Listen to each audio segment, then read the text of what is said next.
As a landlord, what if I told you you cannot say no to pets? If you get a tenant application and they have a pet on that application, you can't say no. Or worse still, if you have a tenant in place and they say we would like a pet, a dog or a cat, you can't say no. That's part of the new legislation. So we're going to go through that a little bit now. I'm going to bring you up to speed with what this legislation is, what's involved in it, what's real, what's rumor, and when it comes into effect.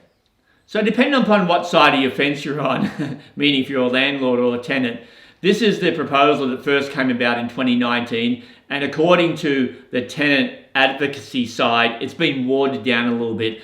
According to the landlord REIQ side, it's probably closer to where it should be now. So there's a bit of parity between being a landlord and a tenant. Now this doesn't come into effect until September 23, but as a management company, we need to be on this now, especially some things in the legislation which you need to be way ahead of the curve in. So we're going to talk about those.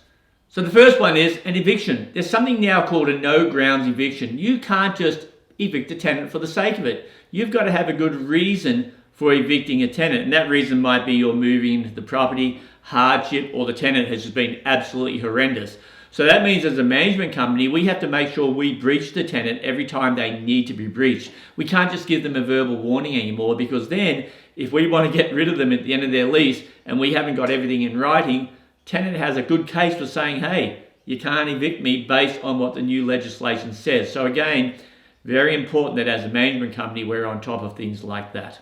Number two, pets. I mean, just imagine a tenant coming to you and saying, I want to have a dog, and you've got beautiful timber floors throughout your house and you don't want a dog scratching them up because the bond won't even cover fixing the tenant's floors or fixing your floors. Well, you can't say no anymore. Now, it's not as scary as it sounds, because within the legislation there's going to be normal criteria, and part of that normal criteria is you can say as a landlord that dog has to be kept outside and they have to fumigate and treat the whole house after they leave. So that will be in the legislation, we hope. Right now it's proposed, but again, we'll find out as it gets closer to 2023. Number three is family violence. So anyone that is the victim of family violence now can give a 7-day notice to vacate the property. And I'm okay with that as long as it's legitimate for obvious reasons. But we have to make sure there's a system in place that it is legitimate and someone doesn't just use that as a way to break their lease with 7 days notice and leave you as a landlord in the lurch. Number four, and this may sound like it should always be the case, but it's not. There has to be locks on all doors and all windows. Now, a lot of houses we have don't actually have locks on windows for some reason. So as a landlord, that's going to become part of the criteria. Locks on all doors, locks on all windows. Number five, and in Queensland, this will be interesting, has to be mold and vermin, no rats. Has to be mold and vermin free. So mold is pretty easy to deal with. If you have mold, normally it's because the tenant's closed everything up. That's easy to deal with. But vermin is another issue, because in Queensland, we do have rats. I have a beautiful clean house and we have rats sometimes up in our ceiling space.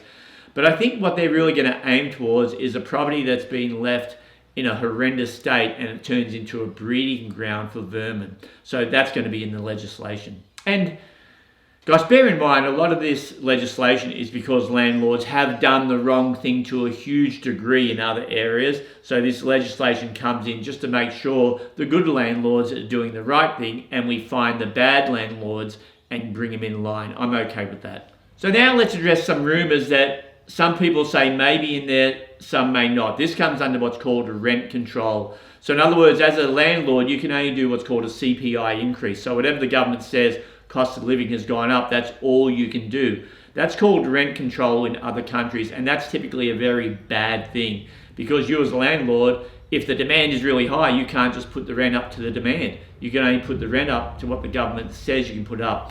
Horrible, horrible, horrible system. So as a management company, we need to make sure before that comes into force, we are at the absolute maximum we can be for your rent, because everything will start from there. No matter where you are, wherever that rent is, when the CPI increase comes in, it's from where you are, not where you should be. So again, as a management company, we need to be on top of that before this actually hits.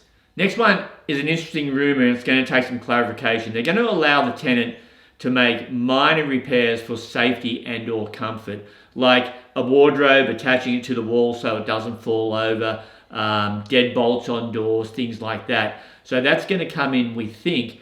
But what we're not sure about is putting pictures up on walls. And I know that doesn't sound like a big deal, but if you're a homeowner or a landlord and you have a beautifully painted property, you come back and the tenants put up 50 pictures on all the walls and there's holes in all the walls, when they take everything down, that doesn't look so good. So we're not sure if that's going to go through or not yet. We'll keep you informed. And that's pretty much it. So to make you feel better here in Queensland, it's not as bad as Victoria. In Victoria, they're going to make you do regular checks on heaters and ovens, which is just the way the government generates jobs. It doesn't actually build or create anything. It just generates jobs because there'll be whole companies to go in and check ovens and heaters on a regular basis. In Victoria, they're also going to make you put in what they call 3-star shower heads for water reduction. Luckily, they're not doing that in Queensland, but who knows what's going to happen down the line. So that's it for right now. As always, if you have any questions, please give us a call. I'm Daryl. I'm the owner, principal of Rouse Realty. But if you have any questions, call your property manager directly or feel free to call me directly. Always happy to have a chat.